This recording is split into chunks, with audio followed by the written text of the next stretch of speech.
অভিনেতার স্ত্রীর এমন চরম সিদ্ধান্ত নেওয়ার পেছনে পারিবারিক কলহ এবং আলফির এক সহশিল্পীর সঙ্গে বিবাহ বহির্ভূত সম্পর্কের গুঞ্জনকে প্রধান কারণ হিসেবে দাঁড় করাচ্ছেন নেটিজেনরা।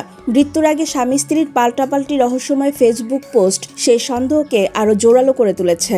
কিন্তু এই ঘটনার সূত্রপাত এবং বর্তমান বিতর্কের কেন্দ্রবিন্দুতে রয়েছেন অভিনেত্রী ইফফাতারা তিথি। বেশ কিছুদিন ধরে কানাকানি চলছিল যে তিথির সঙ্গে আলফির প্রেমের সম্পর্ক গড়ে উঠেছে, আর তা নিয়েই স্ত্রীর সঙ্গে অভিনেতার অশান্তি চলছিল।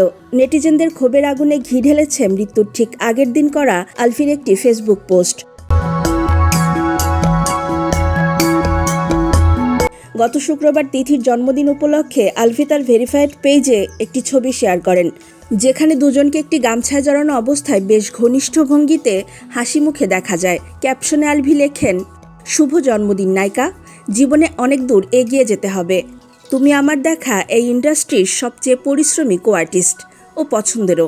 এছাড়াও গুঞ্জন রয়েছে নেপালে শুটিংয়ের এই সফরে আলফির সঙ্গে তিথিও অবস্থান করছেন। স্বামীর এমন প্রকাশ্য ঘনিষ্ঠতা এবং বন্দনা ইকরা মেনে নিতে পারেননি বলেই ধারণা করছেন অনেকে।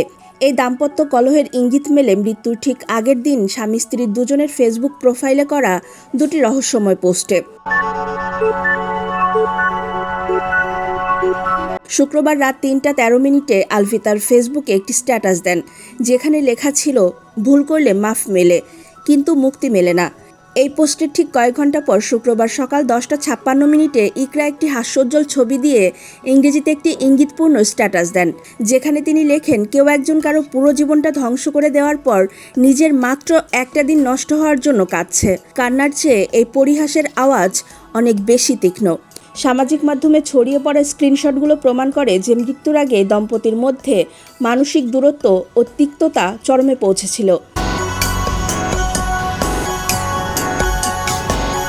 তবে স্ত্রীর মৃত্যুর পর নেপাল থেকে এক আবেগঘন বার্তা দেন জাহের আলভি।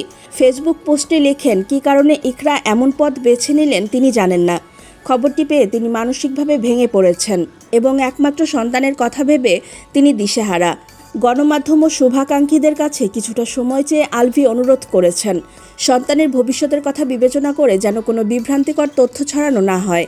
দ্রুত দেশে ফিরে তিনি সবার সঙ্গে কথা বলবেন বলেও আশ্বস্ত করেছেন এবং স্ত্রীর জন্য দোয়া চেয়েছেন। এদিকে পুলিশ পুরো বিষয়টি অত্যন্ত গুরুত্বের সঙ্গে তদন্ত করছেন। মিরপুর পল্লবী থানার ভারপ্রাপ্ত কর্মকর্তা ওসি AKM আলমগীর জাহান গণমাধ্যমে জানান, শনিবার দুপুর 12:15টার দিকে গলায় দড়ি দেওয়া অবস্থায় পরিবারের সদস্যরা ইকরাকে উদ্ধার করে। এরপর কুর্মিটোলা জেনারেল হাসপাতালে নিয়ে গেলে চিকিৎসকরা তাকে মৃত ঘোষণা করেন।